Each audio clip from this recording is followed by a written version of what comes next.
Hola a todos, en este vídeo voy a mostrar cómo conectar estos auriculares a un dispositivo Android.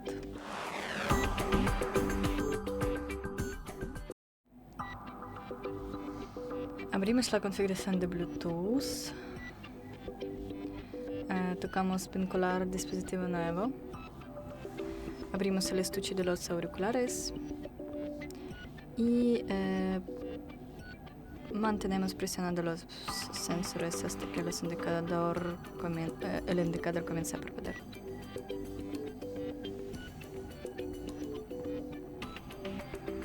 Tocamos conectar o seleccionamos los auriculares en la lista de dispositivos disponibles.